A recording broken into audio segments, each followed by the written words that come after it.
What made Ricky Carmichael the greatest of all time?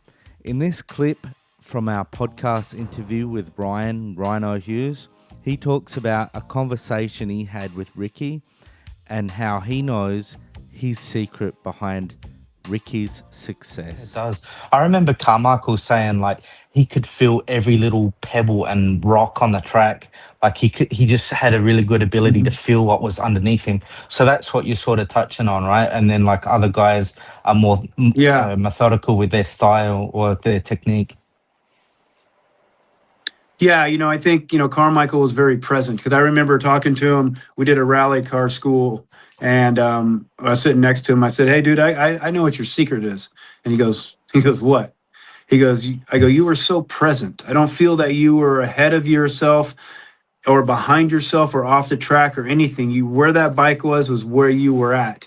And he says, just like you say, he goes, "Well, whatever that means." He goes, "You're right." He goes, I knew what my bike was going to do before I hit a bump.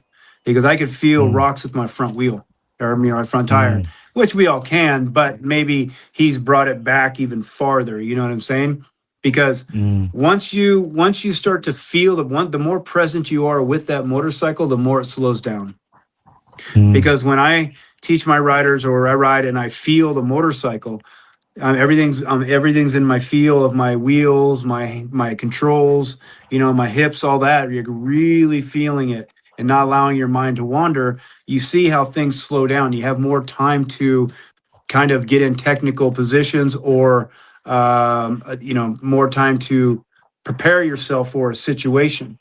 When you're thinking, your mind's ahead of yourself, behind yourself, off the track, worry and stress and this and that, you're separated.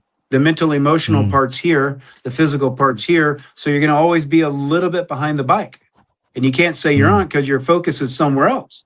But maybe Carmichael's focus was never anywhere else, so it was here. So he was going faster than everybody, but it didn't seem like it was because time slowed down. Time almost slows down a little bit when you're feeling stuff, when you're present. Yes. Right? In the zone. I've worked with that a lot because, of trying to, realize things and be able to teach things. You have to go and kind of understand it yourself. And, because it wasn't a physical thing. It wasn't a fitness thing. You know what I mean? So it had to be something almost supernatural that way to do that. Right. Yeah.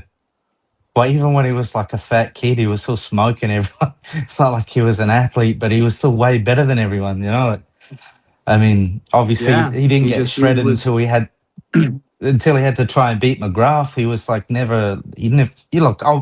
obviously he was fit, but you know what I'm saying, he still beat everyone. No. He was. Yeah, I mean, I remember when he was coming up, we would ride together, train together sometimes, or whatever. But yeah, he was lazy. You know what I mean? He just could ride that motorcycle really well. But see, the thing is when you're feeling the motorcycle and you're so present, that a little bit of out of control that he isn't really out of control.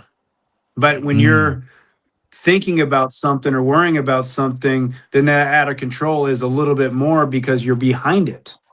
You're always kind of catching up to it. Hey, everybody. Ryan Hughes here on the podcast. Come check it out for the lads.